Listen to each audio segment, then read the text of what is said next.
Bonsoir.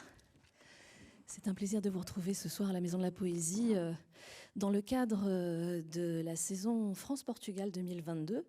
Nous avons le plaisir d'accueillir ce soir Gonzalo Tavares, dont le nouveau roman s'intitule Mythologie, publié aux éditions Viviane Ami. Et ce soir, nous allons évidemment parler de ce qui semble être un nouveau cycle dans votre œuvre. Grâce à Philippa Freitas, nous allons pouvoir traduire vos propos, même si vous comprenez le français et vous le parlez, mais vous serez plus à l'aise dans votre langue d'origine. Et c'est tout à fait naturel. J'évoquais donc la possibilité d'un nouveau cycle, puisque vous nous avez déjà offert un autre cycle qui s'intitule Le Royaume, et encore un autre, Le Quartier. Vous nous direz dans un instant ce qu'il en est justement de ce nouveau cycle, et nous allons plonger dans ce livre en deux parties.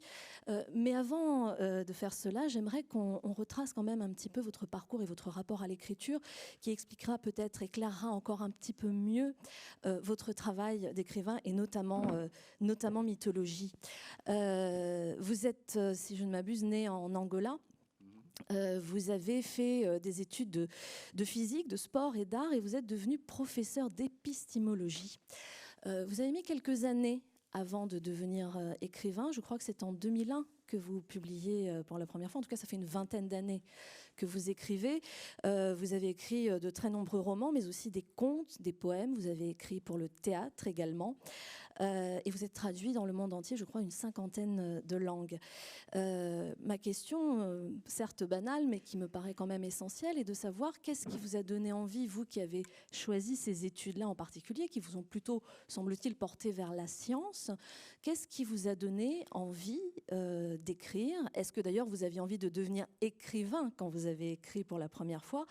Mais qu'est-ce qui vous a poussé vers la littérature? Est-ce qu'il vous manquait quelque chose du côté des sciences, ou au contraire, vous avez ressenti une complémentarité avec l'écriture? Bien, je comprends, en général, je comprends bien le français. Quelques mots, je ne comprends pas, mais pour parler, c'est très, très difficile pour moi. Je vais parler en portugais pour penser. C'est indispensable pour moi, pardonnez-moi. C'est un grand plaisir d'être ici. Bem, antes, quero agradecer à Liz e à Viviane Ami a possibilidade de termos o Mitologias traduzido, e ao Dominique Nedlec, grande tradutor que me acompanha desde a primeira tradução. Merci. Donc tout d'abord, merci à Lise, à Viviane et également à Dominique qui m'accompagne depuis ma première traduction et qui est un très très bon traducteur. Bem, falou-se aqui das várias traduções e das várias línguas. A primeira tradução que eu tive de sempre foi em francês e foi pelo Dominique. On a parlé de plusieurs langues, de plusieurs traductions. La première traduction que j'ai eue a été faite par Dominique, c'était vers le français. Bem, tentando responder à pergunta, eu joguei aos 18 anos, a minha grande dúvida era se iria jogar futebol ou se iria para matemática pura. E esta dúvida resolveu-se começando a escrever, não é? De alguma maneira. É um pouco como a pessoa hesitar entre dois caminhos e de repente cai, e essa queda termina no terceiro caminho, que é o caminho decisivo, não é? Alors pour répondre à votre question, lorsque j'avais 18 ans, j'avais un doute dans la vie. Je ne savais pas si je devais faire du foot ou si je devais suivre des études de maths. Et justement, ce doute s'est résolu lorsque je suis tombée sur l'écriture. Et il s'agit bien d'une chute, car c'est précisément lorsqu'on a cette chute dans la vie qu'une troisième voie, qui est la plus décisive, se dessine. Eu costumo dizer que de alguma maneira eu senti primeiro dores no metatarso, que é osso, e só depois na metafísica. E isso para mim é muito importante porque faz com que eu escreva de uma forma muito concreta, digamos, muito corporal. J'ai l'habitude de dire que j'ai tout d'abord senti des douleurs au métatarse et puis plus tard des douleurs métaphysiques. Et c'est pour cela que j'ai commencé à écrire, et la façon dont je l'écris aussi est liée à ça. De escrever muito concreto e corporalmente. J'ai une façon d'écrire très très concrète, très corporelle. Eu penso também que o que é decisivo em mim é esta decisão pelo silêncio e pelo isolamento. E de alguma maneira, a escrita é a atividade que naturalmente sai de uma necessidade de silêncio e de isolamento. Il y a quelque chose qui est décisif en moi, c'est justement ce choix pour le silence et pour l'isolement. Et l'écriture est une activité qui est liée à cela. Eu diria que eu criei desde cedo uma espécie de bunker espacial, mas também temporal, e é a partir desse bunker que de alguma maneira escrevo, não é? Je dirais que très tôt, j'ai créé une sorte de bunker spatio-temporel, et c'est à partir de ce bunker-là que j'écris. E eu diria que as ciências e todas as outras atividades são ciências muito corporativas, coletivas, e, portanto, não são compatíveis com este silêncio, com este isolamento, não é? La science et les autres activités sont des activités plutôt collectives qui se font en groupe et qui sont donc incompatibles avec ce silence dont j'ai besoin. Mas, de qualquer maneira, para terminar, para mim a literatura pode ser vista como uma espécie de ciência social e humana, em que nós fazemos experiências, quem escreve ficção faz experiências com personagens, como um químico faz experiências com substâncias químicas. Et pour conclure, je pourrais dire que la littérature peut être vue comme une science sociale et humaine, où l'écrivain qui fait de la fiction, fait des expériences avec ses personnages, comme le chimiste, en quelque sorte, fait ses expériences. Quando químico junta cloreto e sódio, e cria cloreto de sódio, é pouco semelhante a quando eu cruzo, por exemplo, no Mitologias, a mulher sem cabeça e o homem de mau olhado. É como cruzar duas personagens substância e tentar perceber o que é que acontece quando estas duas personagens se cruzam, não é? Lorsque, par exemple, le chimiste fait du chlorure de sodium avec du chlorure et du sodium, c'est un peu comme lorsque moi je croise dans Mythologie l'homme sans tête, la femme sans tête et l'homme au mauvais œil. Je me demande qu'est-ce qui va arriver avec le croisement de ces deux personnages. C'est une expérience, je pense, humaine, non?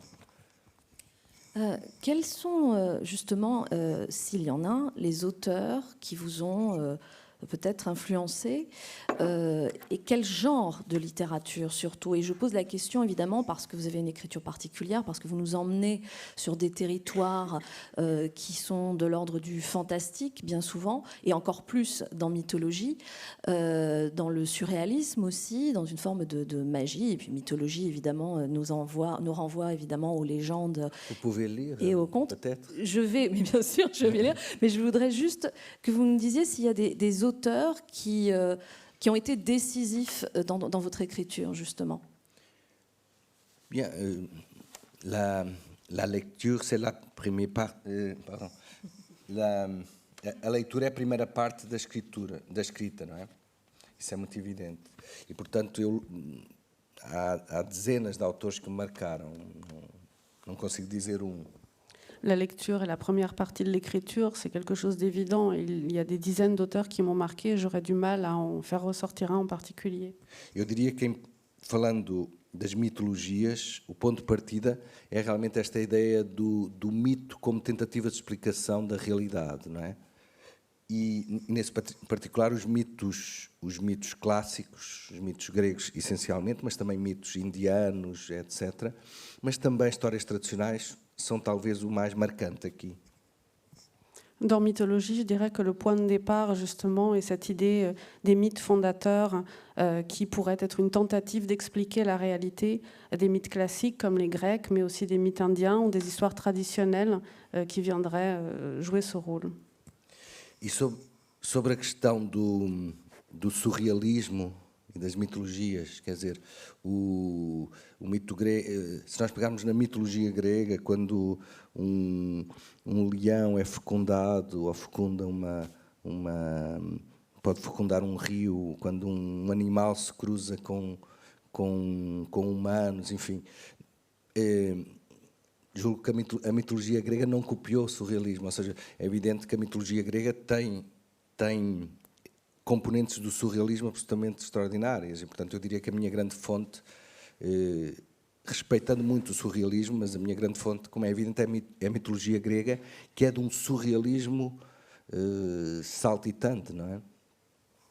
Pour ce qui est de la question du surréalisme dans mythologie, les mythes grecs sont extrêmement présents, comme je le disais, lorsqu'on voit par exemple un lion qui peut féconder une rivière, ou lorsque l'on voit ces croisements entre animaux et êtres humains. Je dirais que je n'ai pas copié le surréalisme, mais que j'ai copié les mythes grecs qui, au fond, ont une composante surréaliste qui est évidente. Donc c'est la principale source ici, et pas forcément le surréalisme.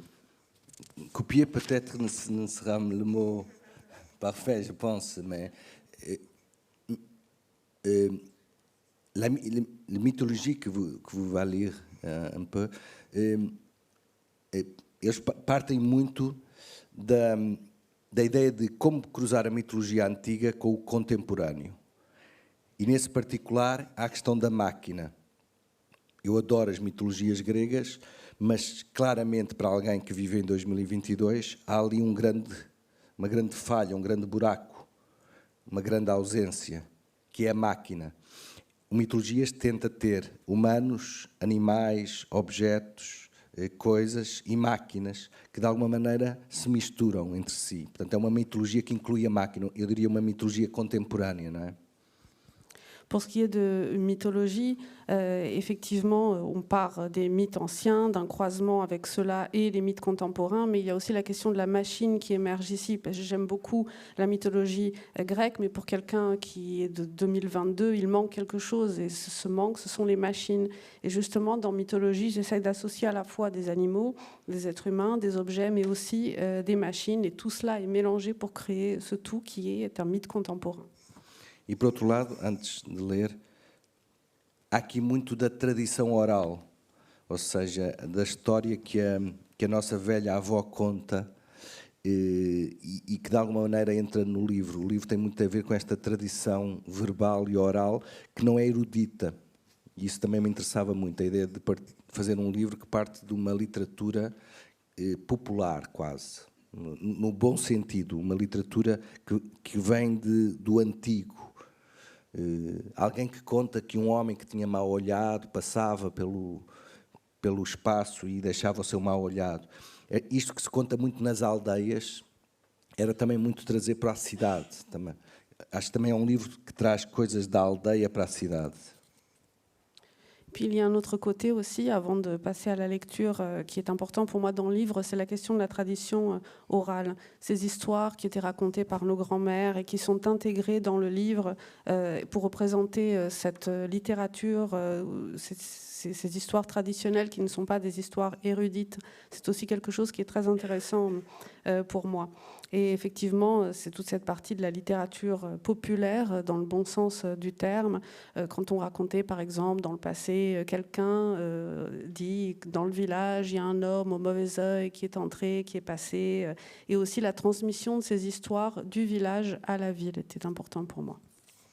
Alors effectivement, nous allons lire un extrait, le tout début du livre.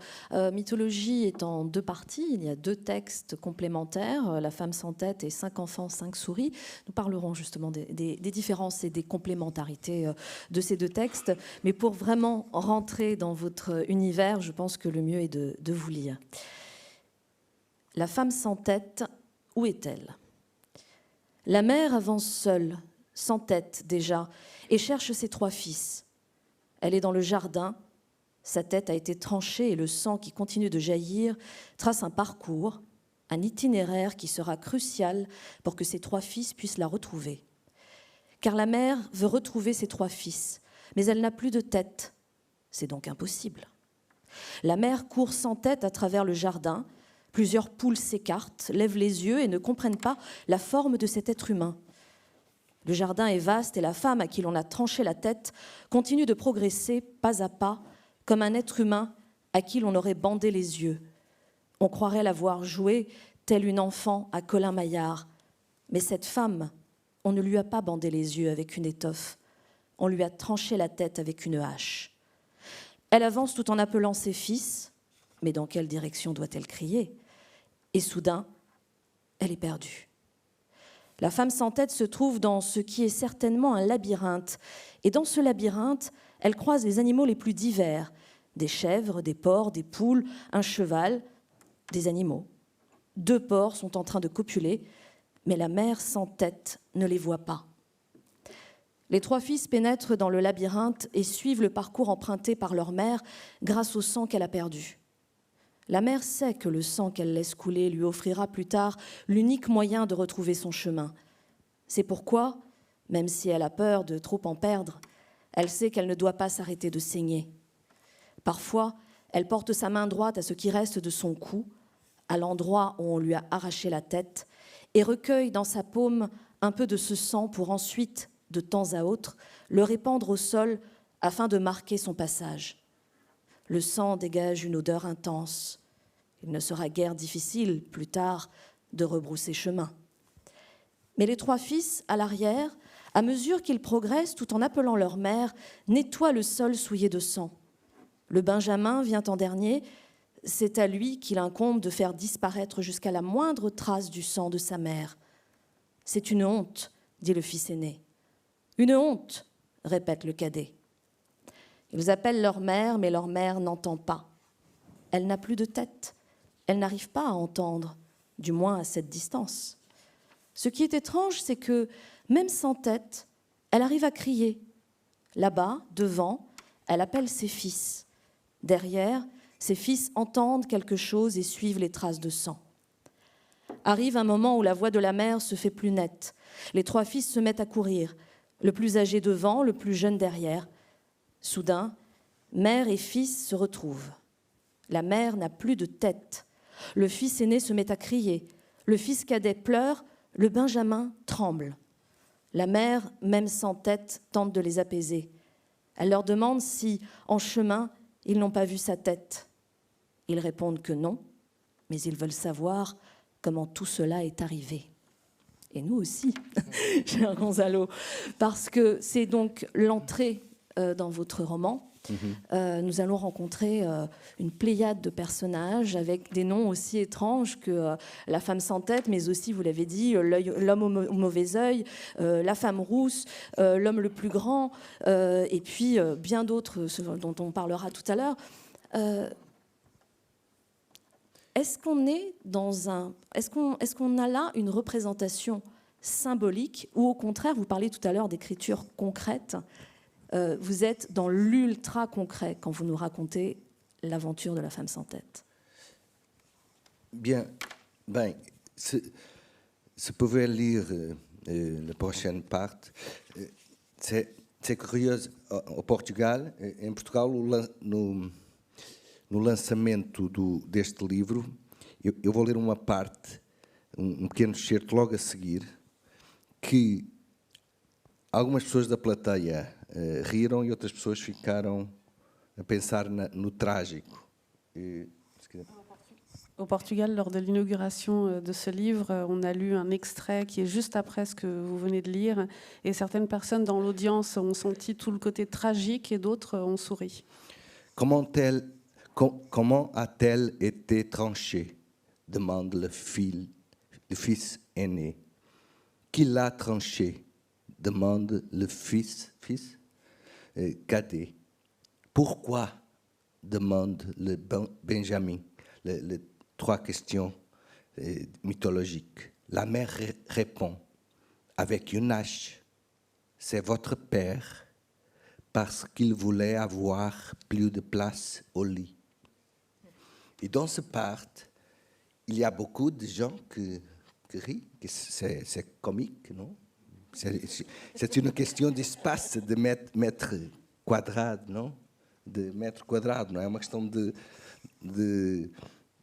parece uma questão de aproveitar metro quadrado na cama, não é? On dirait une question de centimètres carrés dans le lit. Mas, por outro lado, quelques personnes le sonnent comme l'idée de violence domestique, par exemple. Une femme a parlé de ça, par exemple, non? Pardon. E há uma mistura entre tom com um certo humor e um tom trágico. Há sempre esta mistura, não é? Que me parece decisiva, porque até o mais trágico pode ser cómico e até o mais cómico pode ser trágico, não é? É encontrarmos o ponto. Il y a toujours ce mélange d'un ton qui est humoristique avec un ton qui est tragique. Et je pense que c'est quelque chose de décisif, car le tragique peut toujours devenir comique et vice-versa. É como na matemática, não é? É como se tivéssemos um planeta do hilariante, do cómico, e um planeta do trágico.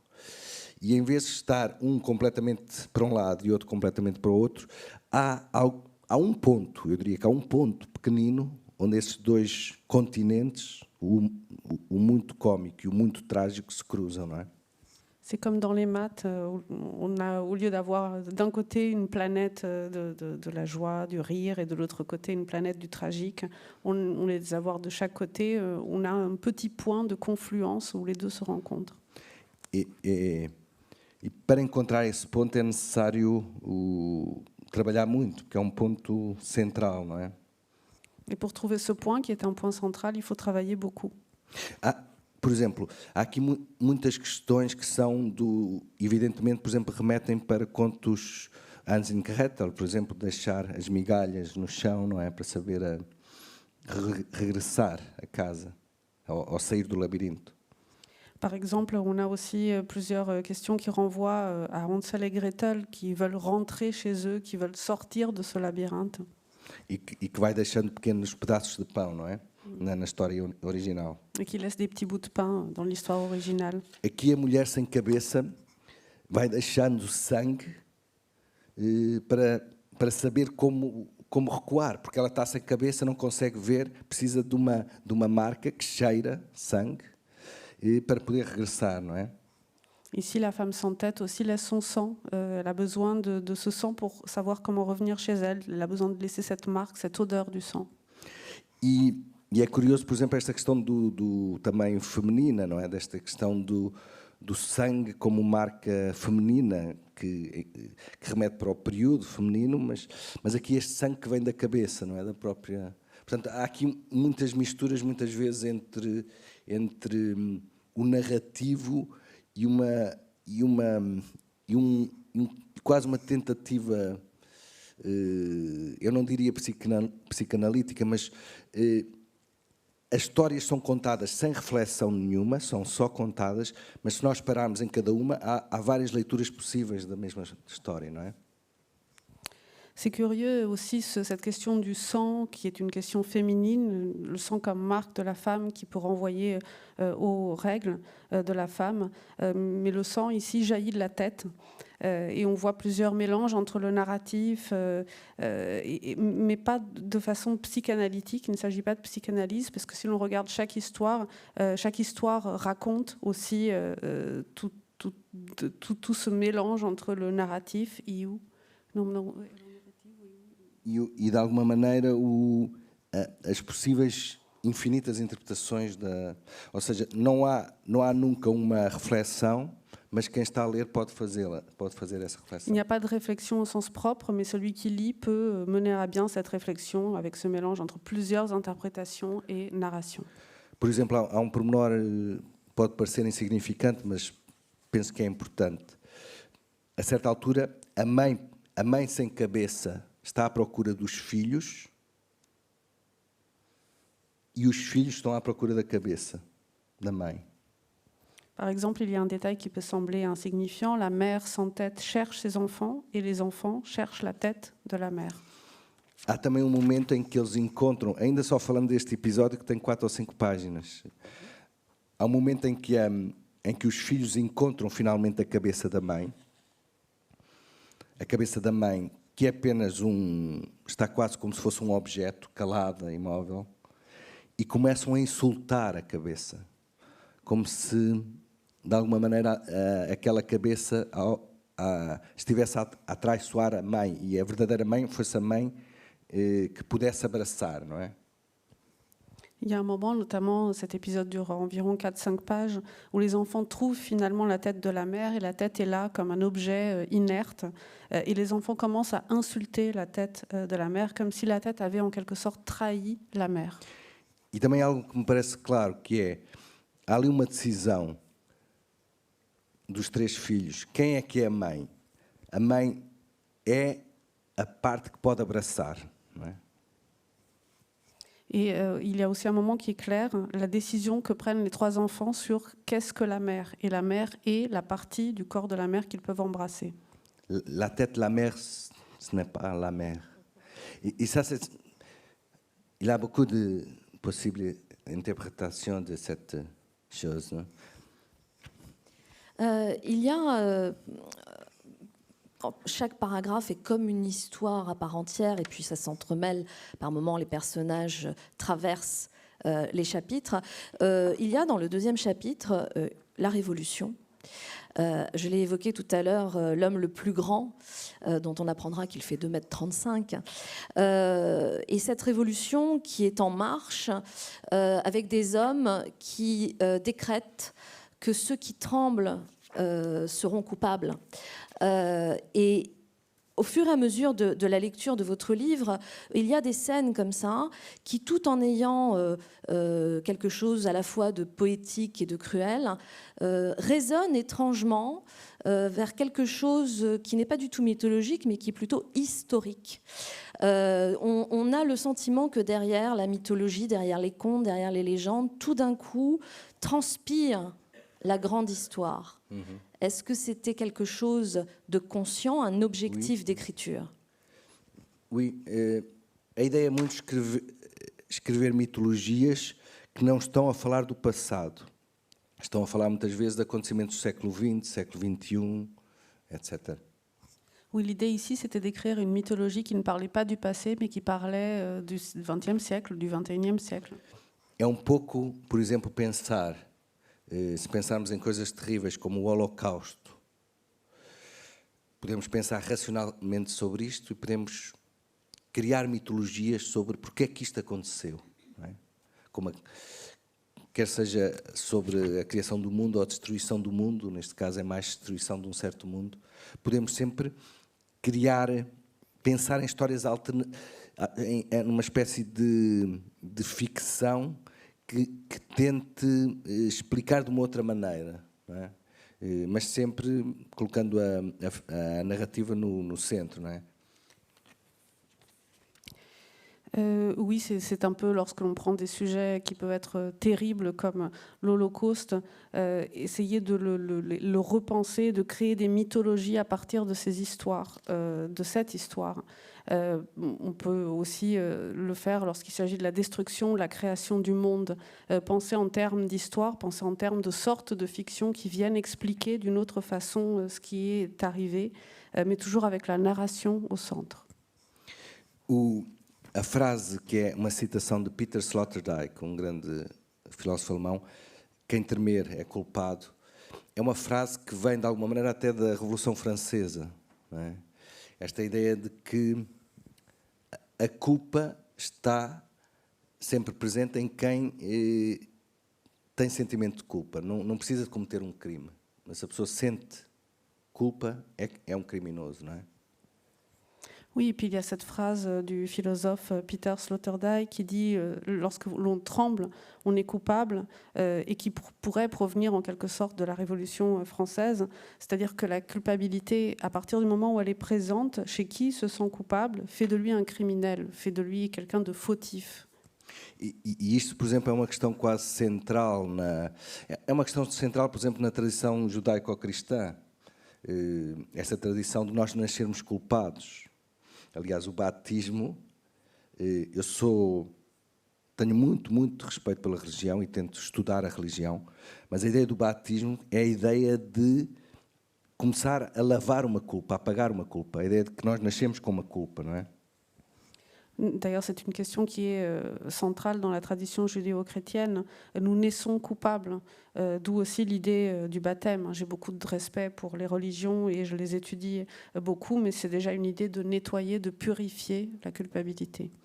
E esta ideia de que o humano nasce já como culpado é de alguma maneira uma ideia que foi muito aplicada na história do século XX, não é? Et cette idée justement que l'humanité naît coupable est une idée qui a été très appliquée dans l'histoire du XXe siècle. Eu diria que a grande base teórica do genocídio é a ideia, precisamente, esta pessoa nasceu com uma culpa. Esta pessoa, por ser judia, por ter esta etnia, tem uma culpa, não é? Portanto, a ideia mesmo de... O que é terrível no genocídio é precisamente esta ideia de matar o outro não porque o outro fez um crime, mas porque o outro nasceu.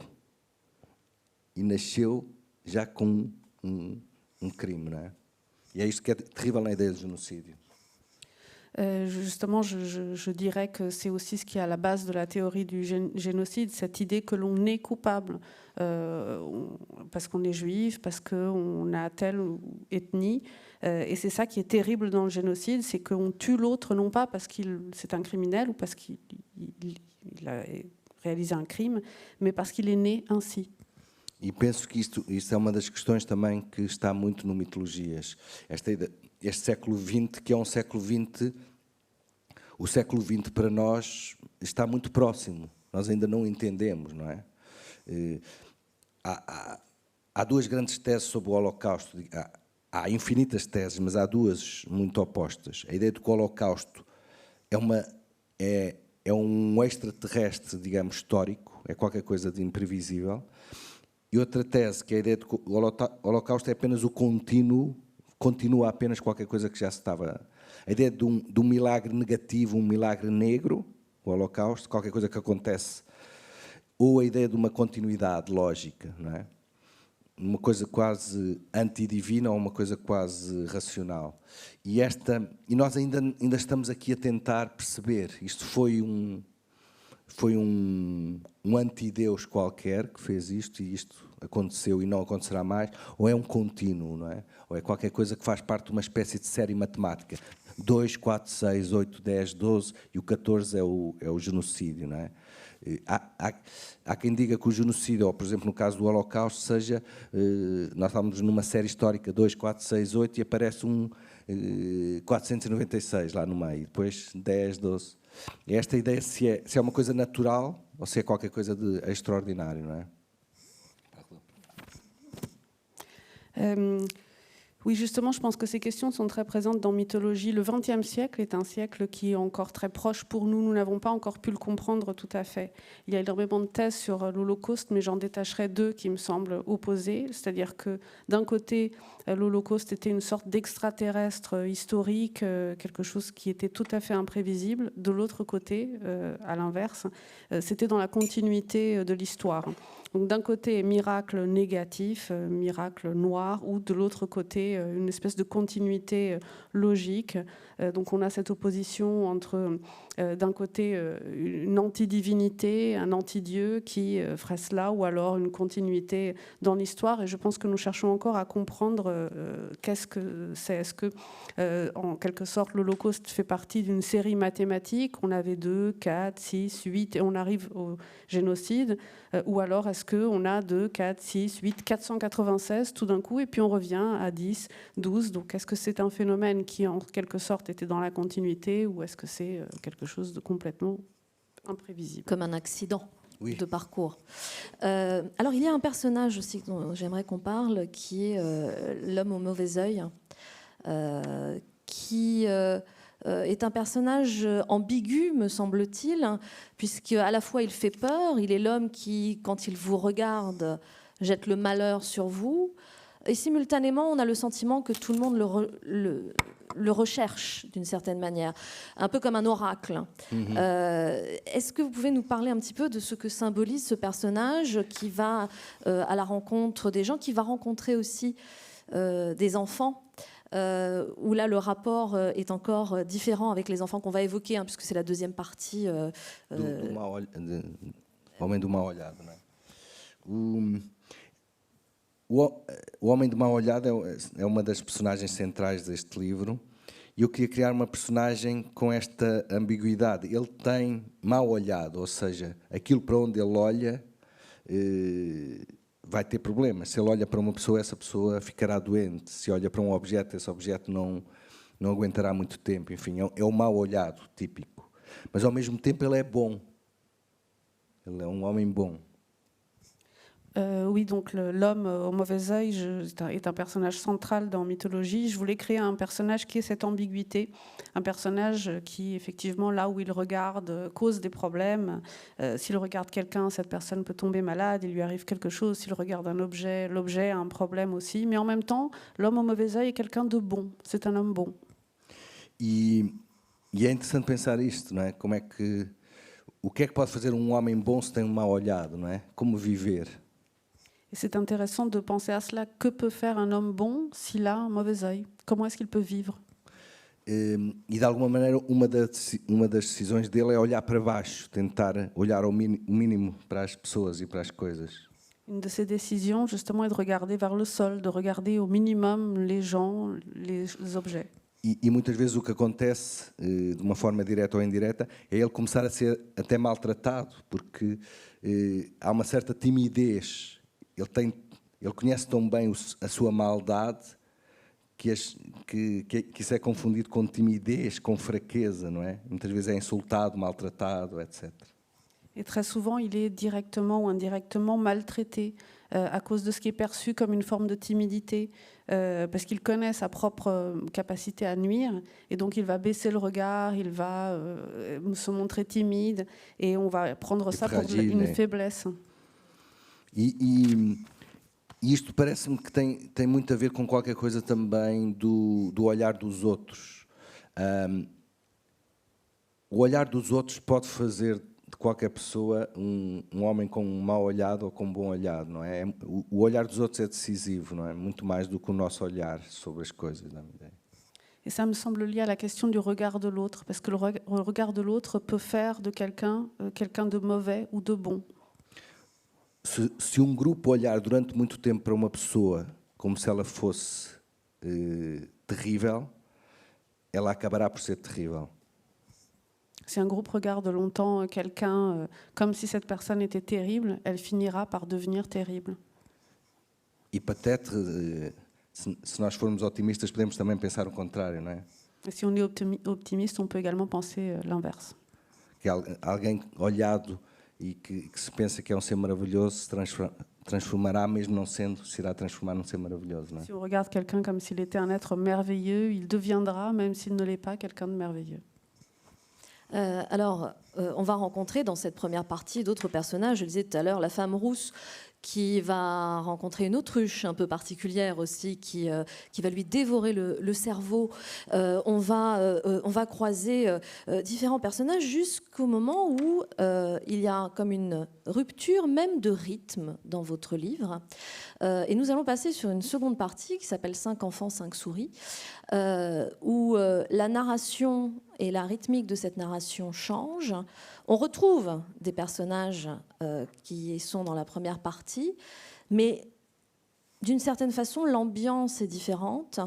Et j'ai eu le sentiment, en tant que lectrice, que derrière des personnages qui peuvent paraître surréalistes, en fait, on reconnaît...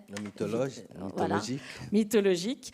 On reconnaît des personnages historiques, comme si vous les aviez pris, vous les aviez décortiqués, vous en aviez fait, vous, des monstres mythologiques.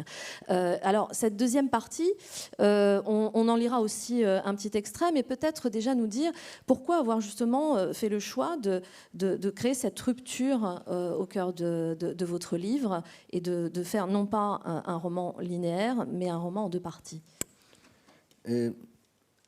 A velocidade dos acontecimentos não é exatamente a mesma coisa que a velocidade da escrita.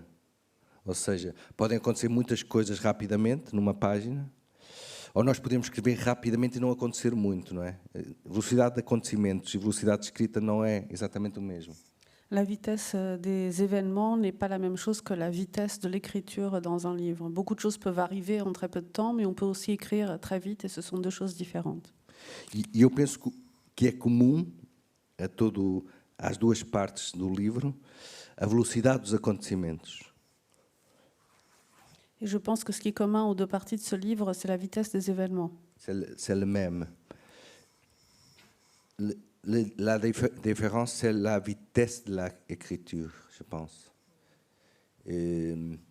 C'est comme faire un cercle plus large dans certains moments, je pense. Les 5 enfants en question, alors je vais essayer de me rappeler de tous les prénoms, mais c'est Maria, Olga, Tatiana, Alexandre et la petite Anastasia qui disparaît tout le temps. Qui sont le nom les fils des enfants des Romanov. Donc évidemment... Que desapareceram, não é? Que não se sabe. Há várias teorias, enfim. Il y a plusieurs théories, mais ils ont disparu. Alors évidemment, ces enfants nous ancrent encore plus dans le XXe siècle et dans la grande histoire, puisque si on connaît un tout petit peu la grande histoire, effectivement, on reconnaît ces enfants et autour d'eux des personnages aussi qui résonnent. On va retrouver le prêtre, on imagine Raspoutine, on va retrouver différents personnages qui évoquent cette période. Mais il n'est pas un livre symbolique. Je n'aime pas le symbolisme, je déteste le symbolisme. L'idée de que ça signifie ça. Non, c'est une autre histoire, non? Alors, mais justement, la question, c'est à partir du moment où ça n'est pas un texte symbolique, quelle est la démarche quand vous prenez des personnages qu'on devine malgré tout comme des personnages qui ont existé, en tout cas dans la grande histoire, qu'est-ce que vous voulez leur faire raconter de différent de ceux qu'ils racontent en tant que personnages historiques? Bien, talvez seja uma espécie de segunda história, ou história paralela. Não é bem contar a mesma história mitologicamente, é mais contar uma segunda história, uma história paralela à história concreta, real. Il ne s'agit pas vraiment de raconter la même histoire du point de vue mythologique, mais de raconter une deuxième histoire, une histoire parallèle. Por exemplo, há uma personagem que é o homem em 1917, não é? Que é a ideia deste novo homem criado num determinado ano. Mas isto é digamos, desvio da história natural, da história real. Par exemple, on a le personnage de l'homme de 1917, c'est-à-dire cette idée d'un homme qui a été créé une année précise. Il s'agit d'un détournement de l'histoire. Que tem muita ideia a ver com esta ideia de criar um novo homem, não é? Um novo humano. Era a ideia da Revolução de 1917 na Rússia. Qui est rattaché à cette idée de la création d'un homme nouveau en 1917 avec la révolution bolchevique. E como se, a partir daí, nós pudéssemos ter milhares de homens de 1917, não é? Et à partir de là, nous pourrions avoir des milliers d'hommes 1917. E há também esta questão dos nomes, já que falou tanto dos nomes. Os nomes têm aqui uma carga muito funcional. O homem que escava buracos, a mulher sem cabeça, o homem de mau olhado, os nomes das personagens têm a ver ou com características físicas ou com atividades concretas. E isto foi a história inicial dos nomes. Porque inicialmente nós não tínhamos nomes separados da nossa caractéristica física ou do nosso trabalho. Só mais tarde é que isso apareceu. Et puis vous avez évoqué aussi cette question des noms qui ont une charge fonctionnelle très forte. On a l'homme qui creuse des trous, l'homme au mauvais œil, la femme sans tête. Tout cela est lié aux caractéristiques physiques ou à des activités concrètes. Et finalement, c'est l'histoire initiale de nos noms, puisque au début, nous avions des noms qui étaient liés justement ou à nos caractéristiques physiques ou aux activités que nous exercions. Ainda hoje, nas aldeias, as pessoas são muito conhecidas por de uma forma politicamente muitíssimo incorreta, como o coxo, o carpinteiro, não é? A solteira. Ou seja, é como se, em vez da pessoa ter um nome próprio, tivesse ou um corpo ou uma atividade, não é? Encore aujourd'hui, dans les villages, les gens sont reconnus de façon très politiquement incorrecte comme le boiteux, le charpentier, la célibataire. Donc dans les villages, au lieu d'avoir nos noms, on a ces caractéristiques liées à ce que nous sommes. Mas esta questão também, por exemplo, se nós pararmos sobre isto e pensarmos, isto também remete muito para esta ideia do homem funcional contemporâneo, não é? Da cidade. O homem que se transforma, o trabalhador que se transforma nas suas funções, não é?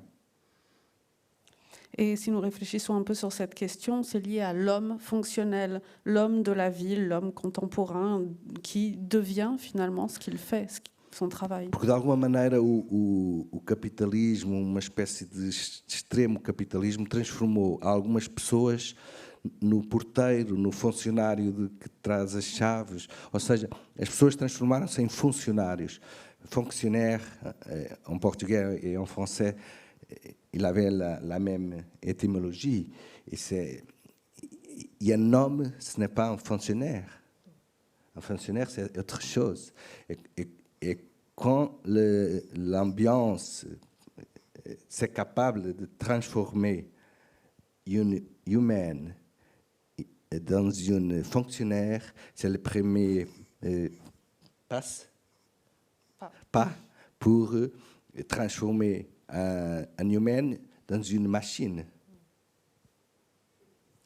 C'est ça. Et la parole, le mot fonctionnaire, c'est un mot tragique, c'est un mot décisif que todos nós usamos sem maldade, sem consciência, mas é um nome decisivo, porque, por exemplo, parte das chamadas fábricas de morte nazis são muito explicadas por esta transformação do homem em fonctionnaire, não é? C'est un mot que nous utilisons sans méchanceté, sans vraiment y réfléchir, sans conscience, mais une partie des usines de mort nazies peuvent être expliquées par cette transformation de l'homme en pur fonctionnaire. Aliás, dos pontos mais centrais dos julgamentos de Nuremberg foi a resposta de um oficial nazi que, quando lhe perguntaram sobre a sua culpa, ele respondeu: eu não tenho culpa. Et d'ailleurs, c'était un des points qui est ressorti le plus lors du procès de Nuremberg. Lorsqu'on a demandé à un officiel nazi qu'est-ce qu'il pensait de sa culpabilité, il a affirmé « je ne suis pas coupable ». Pourquoi? Porque ele era funcionário. Ele disse: eu não tenho culpa porque eu era um funcionário e obedecia a ordens. J'étais un fonctionnaire et je me suis limité à obéir aux ordres. E eu ainda hoje, nas universidades, nos espaços de maior inteligência, nas fábricas, nas repartições públicas, é uma das frases que eu mais ouço. Eu sou um funcionário, eu não tenho culpa, eu sou um funcionário, só obedeço a ordens, que é uma frase decisiva de um oficial nazi nos julgamentos de Nuremberg. Et encore aujourd'hui, dans les universités, lieu de la plus haute intelligence, mais partout dans les départements de l'État, on entend cette phrase je ne suis qu'un simple fonctionnaire, je ne suis pas coupable, je me limite à faire ce qu'on me dit de faire. Et cette phrase, c'est une phrase historique très, très importante. Porque, precisamente, quando o humano aceita ser tratado como funcionário, não está só a aceitar coisas terríveis, ou não está só a aceitar uma diminuição de capacidades. Está também a perceber que, sendo funcionário, não tem culpa. Pode não ter culpa. Não é? Car lorsque un être humain accepte d'être traité comme un fonctionnaire, il n'accepte pas que des choses mauvaises ou terribles ou des limitations de sa propre capacité, il comprend également qu'il n'a pas de culpabilité. É como um escudo de proteção, não é? E é interessante como isto está presente em 2022. Esta potência da obediência, esta potência do funcionário que de alguma maneira é colocado numa situação degradante, mas ao mesmo tempo numa situação que o protege de ser um criminoso, ou de ser culpado, em último lugar, não é? C'est comme un bouclier. Et c'est intéressant de voir comment cette question est encore présente en 2022, cette puissance de l'obéissance du fonctionnaire qui est placé dans une situation qui est dégradante, mais qui, en même temps, le protège du crime. Isso seria tema para uma conversa inteira sobre isto, não é? O processo de Kafka é um livro em parte sobre isto, sobre como nós, ao transformarmos, ao partirmos as pessoas nas suas funções, numa espécie de taylorismo, em que cada funcionário faz uma parte do automóvel, nós, de repente, estamos a extrair do humano a capacidade para perceber o contexto todo, o sentido todo. E quando ele perde a capacidade para entender o contexto, ele deixa de ser realmente um humano e passa a ser um funcionário que trata de um pormenor analítico, não é? C'est une conversation qu'on pourrait avoir pendant des heures et des heures, mais notamment dans le procès de Kafka, on assiste à cette transformation des gens en fonctionnaires, cette sorte de taylorisme qui fait que finalement chaque fonctionnaire, chaque individu va construire une partie du véhicule, ce qui lui retire d'une certaine façon la capacité de comprendre l'ensemble, et à partir de là, il perd la capacité aussi de comprendre le contexte, et il perd son humanité pour devenir un fonctionnaire. Hitler tinha poucos ídolos, mas um dos ídolos era o Ford e era a ideia da divisão do trabalho. Aliás, ele tinha vários livros sobre a divisão do trabalho, não é? Hitler avait peu d'idoles, mais l'un d'eux, c'était Ford, justement, et notamment cette idée de la division du travail. Porque ele percebia que quando alguém está... É a passagem do artesanato para a indústria, não é? O artesão faz um objeto do início ao fim, portanto sabe qual é o objeto. Quando passamos para um operário da indústria, se ele faz apenas uma parte e não tem a noção do todo, ele está numa situação de debilidade absoluta, não é? E é esta passagem do artesão para o operário de fábrica que é também uma passagem decisiva, não é? Que ainda não... Todos nós ainda não conseguimos entender por completo, não é? Il s'agit aussi du passage de l'artisanat vers l'industrie. L'artisan fabrique la totalité de l'objet alors que l'ouvrier en fabrique une partie. Il est donc privé de la globalité, privé de la compréhension du contexte, qui le met dans une situation de fragilité. Et je pense que c'est encore quelque chose de proche et nous n'avons pas encore réussi à le comprendre, cela. Alors, si vous le voulez bien, je propose de lire encore un extrait, cette fois donc dans la deuxième partie, à la fois pour en entendre le rythme et l'écriture, et puis évidemment pour l'évoquer juste après. Transport des peuples. La confusion est grande, mais rien ne se passe au niveau du sol. Berlin lève les yeux et voit la lumière du soleil, trop forte parfois. Des cerfs-volants en papier pour enfants, des avions, des aéroplanes à 2 ou 3 passagers et des avions plus grands qui transportent parfois un peuple entier, par fraction, d'un endroit du monde à un autre, comme on transporte un chargement. D'un point à l'autre, par embarquements successifs, la vie se déplace. Un peuple n'est pas toujours à l'endroit où le reste du monde voudrait qu'il soit. Il faut déplacer le peuple entier. Et voilà que Berlin voit et essaie de comprendre ce qu'il voit quand il lève les yeux. Il voit un peuple entier que l'on emporte ailleurs par groupe de 200. Si on multiplie les voyages avec 200 personnes à bord chaque fois, en quelques semaines, ou même pas, on arrivera à déplacer un peuple entier de plusieurs millions d'individus. On entre dans les maisons de force, on brise les serrures, on enfonce les portes et on emmène ce peuple entier à l'autre bout du monde, même s'il est très nombreux. Et si ces gens sont morts, on les mettra dans un musée. Mais un peuple entier ne se laissera pas facilement écraser. On n'emmènera donc pas le peuple entier dans un musée, mais ailleurs, dans un camp, un endroit, un territoire où les animaux qu'on a également transportés s'adaptent bien, malgré tout, et où les plantes transférées d'autres climats et d'autres terres s'adaptent bien, elles aussi, et croissent. Là où elles étaient, il y avait un autre ciel et un autre sol, mais ici, elles continuent de croître, de se reproduire.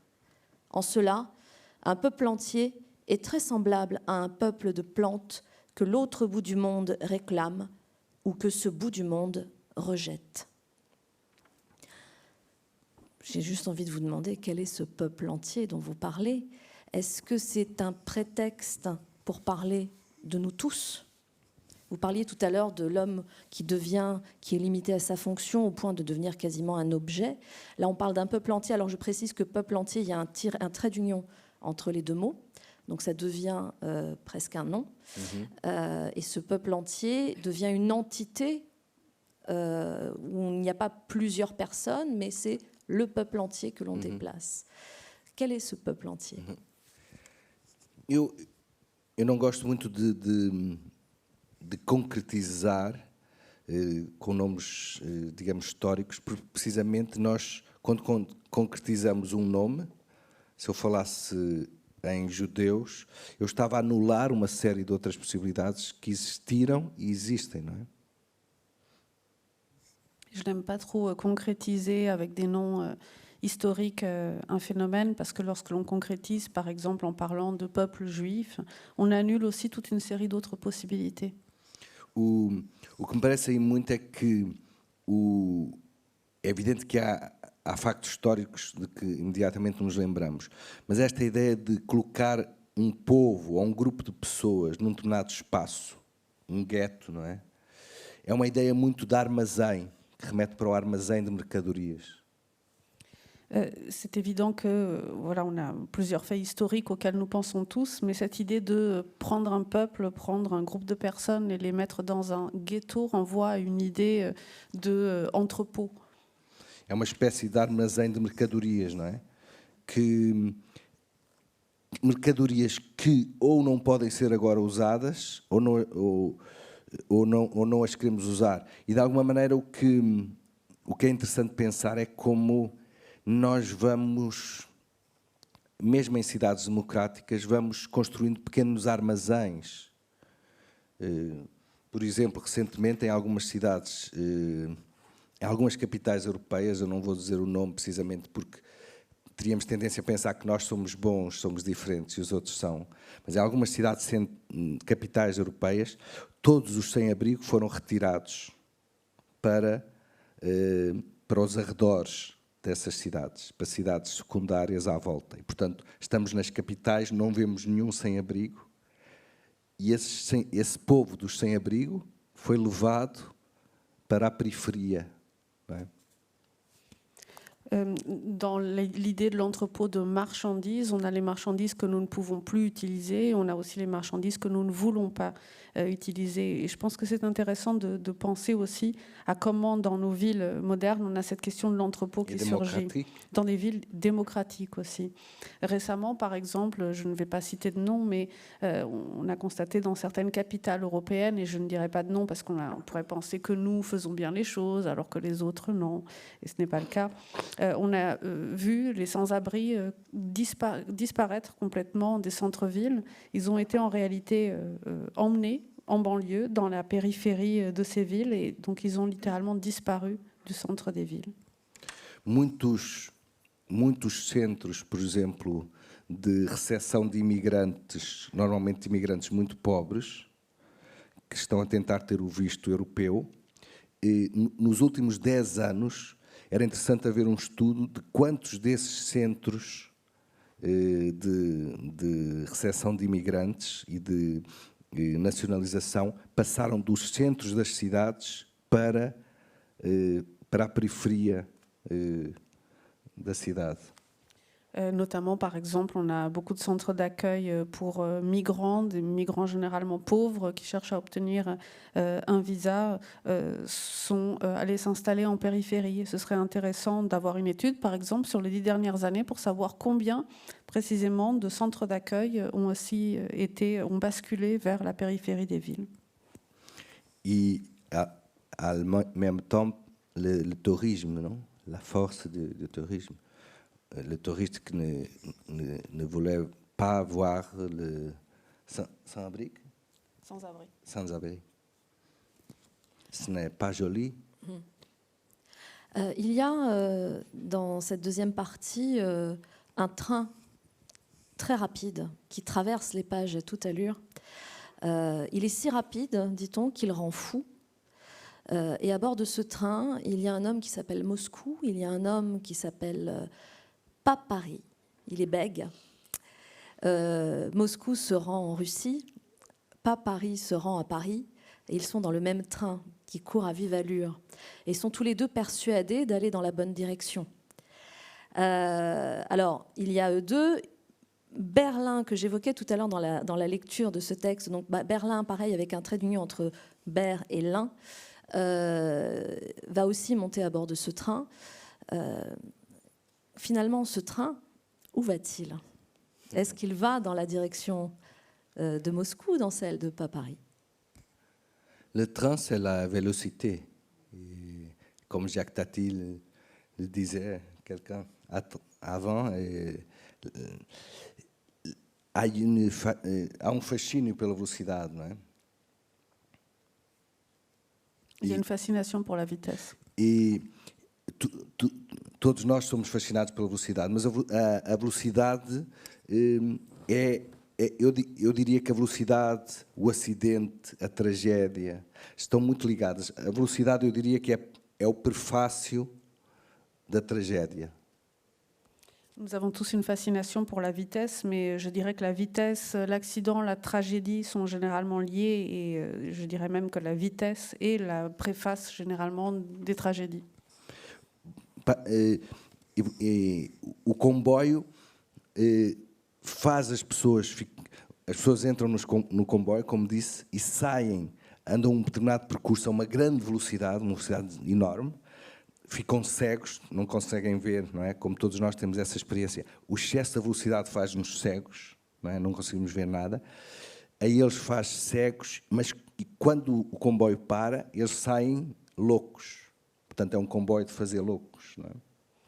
Donc ces personnes entrent dans le train et puis le train part et nous avons tous cette expérience de l'excès de vitesse qui nous rend aveugles. Les personnes deviennent également aveugles, mais lorsque le train s'arrête, elles sortent de ce train folles. Donc c'est un train qui rend fou.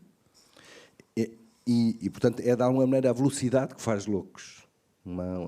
A velocidade é uma máquina de fazer loucos, não é? Isso é muito evidente.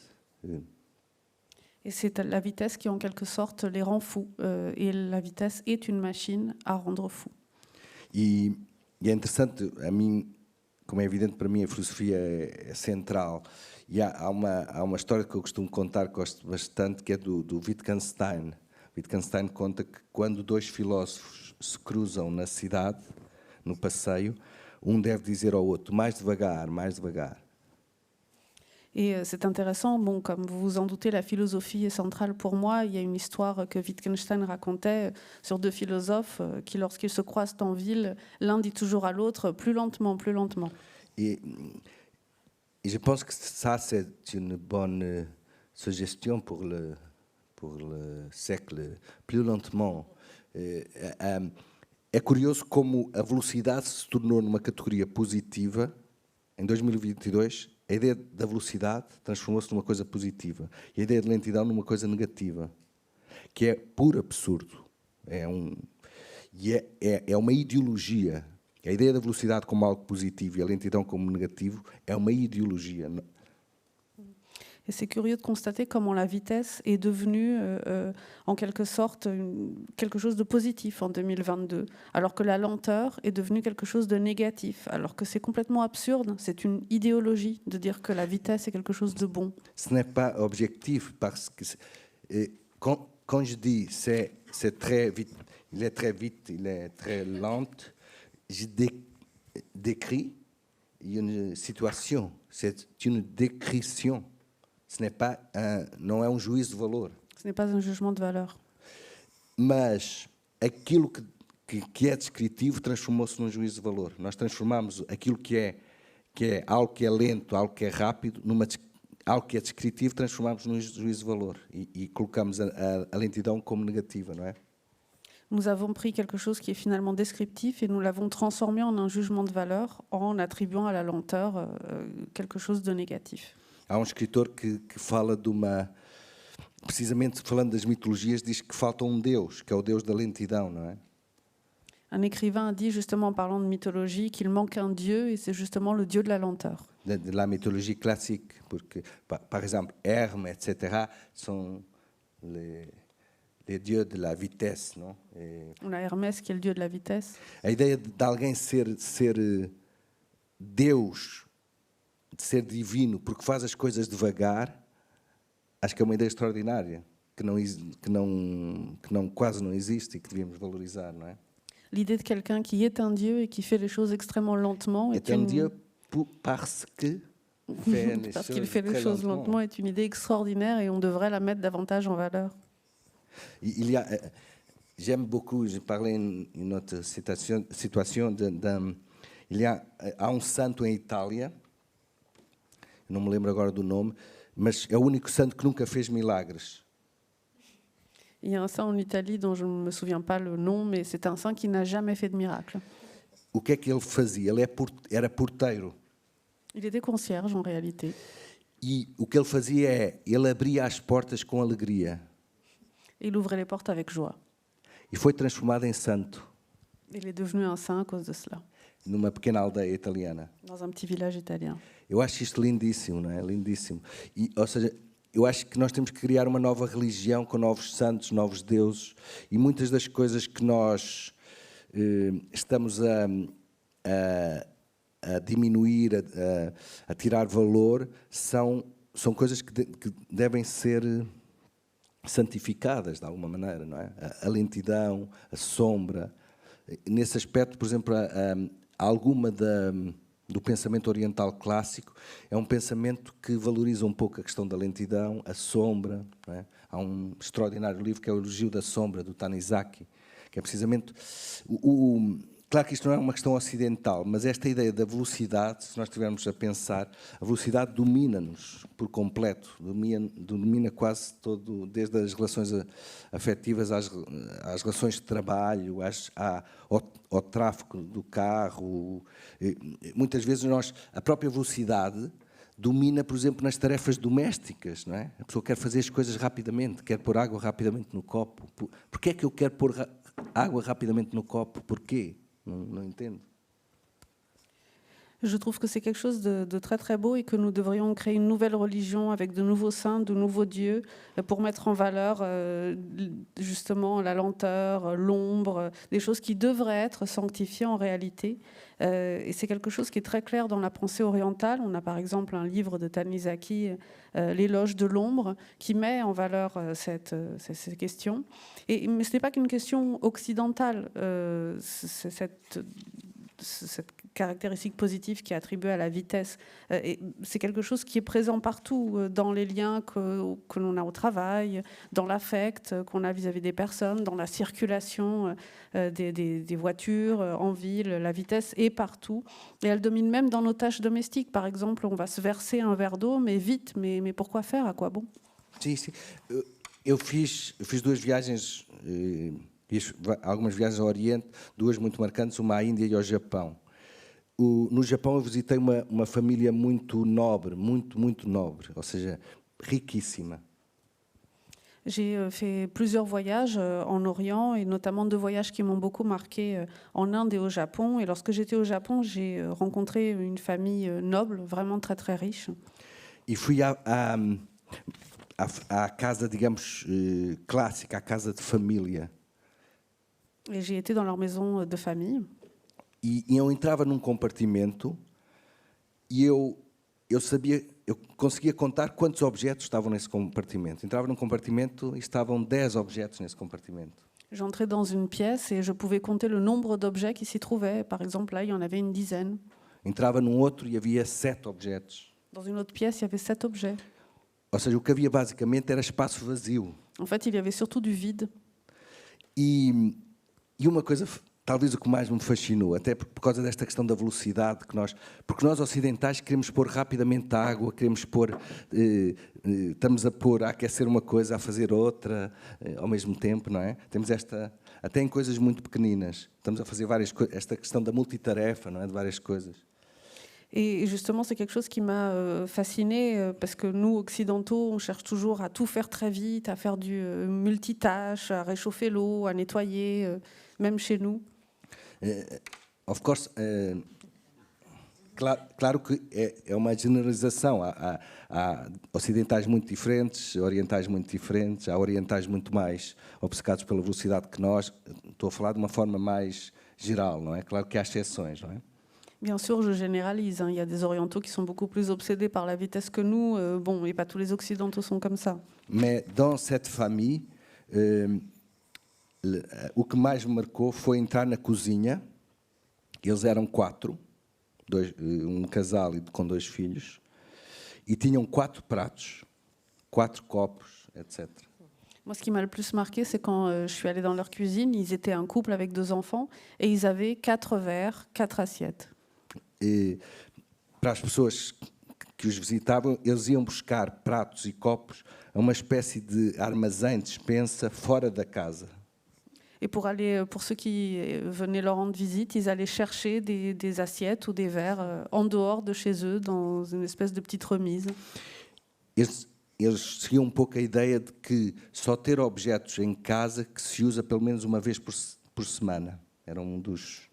Un de leurs préceptes était justement d'avoir des objets chez eux, de n'avoir que des objets qu'ils utilisaient, par exemple, au moins une fois par semaine. Os outros iam para fora, não é? E, portanto, ficava ali vazio enorme, vazio que era uma espécie de hospitalidade. Et donc, il restait un vide très grand qui était une forme d'accueil, d'hospitalité. E eu, como ocidental, fiz uma pergunta estúpida, que foi a olhar para os 4 pratos, 4 pessoas, 4 pratos. Cada prato era evidente que tem uma história, eram pratos diferentes, tinham uma história, um vinha de um bisavô, outro vinha... Eram pratos muito valiosos, a vários níveis, quer biográfico, quer mesmo a nível material, não é? Muito pesados. Et moi, en tant qu'occidentale, j'ai posé une question stupide parce que, bien sûr, ces 4 assiettes avaient toutes une histoire, elles étaient toutes différentes, elles étaient assez lourdes. On voyait qu'elles avaient aussi bien une valeur matérielle qu'une valeur affective. L'une appartenait à l'arrière-grand-père. Mas para mim era muito estranho como só havia 4 pratos para 4 pessoas, não é? E fiz a pergunta, então, quando vocês partem um prato, o que acontece? Donc bon, ça m'a paru effectivement très étrange d'avoir uniquement 4 assiettes. Et donc je leur ai demandé, mais lorsque vous cassez une assiette, qu'est-ce que vous faites? E foi muito interessante a forma como respondeu. Ele olhou para mim como se não tivesse a perceber a pergunta. Et en fait, la façon dont il a répondu a été très intéressante puisqu'il m'a regardé comme s'il n'avait pas compris. E ele respondeu, ele encolheu os ombros e disse: nós não partimos pratos. Il a tout simplement dit, on ne casse pas d'assiette.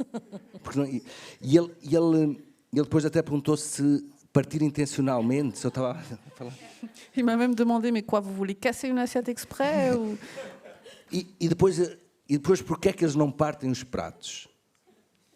Porque quando eles pegam num prato, pegam completamente no prato. Não há mais nada. Não estão a falar. Estão completamente concentrados no prato. Muito lentos e totalmente concentrados. Et pourquoi est-ce qu'ils ne cassent pas l'assiette? Justement, c'est la question qu'on pourrait se poser. Eh bien, parce qu'ils sont complètement dans ce qu'ils font. Lorsqu'ils prennent l'assiette, ils la prennent complètement. Ils sont hautement concentrés et lents. Ils ne parlent pas. Ils ne parlent pas. Par exemple, ils ne font ça. Ils parlaient en même temps, non? Parce que ça, c'est très important. Et c'est une illusion de lentitude, non? Lenteur. Lenteur, etc. C'est très fort. Dans notre maison, nous avons plus d'objets que dans cette pièce. J'aimerais faire l'éloge de la lenteur en disant que cette lenteur permet aux écrivains d'écrire, permet à nous, lecteurs, de prendre le temps de lire. Et déjà, en cela, la lenteur est une vertu. Elle permet aussi de prendre le temps de venir ici, à la Maison de la Poésie, et de vous écouter. J'ai un reproche à vous faire, c'est que vous qui faites l'éloge de la lenteur, vous faites passer le temps trop vite. Et que malheureusement, le temps qui nous est imparti touche à sa fin.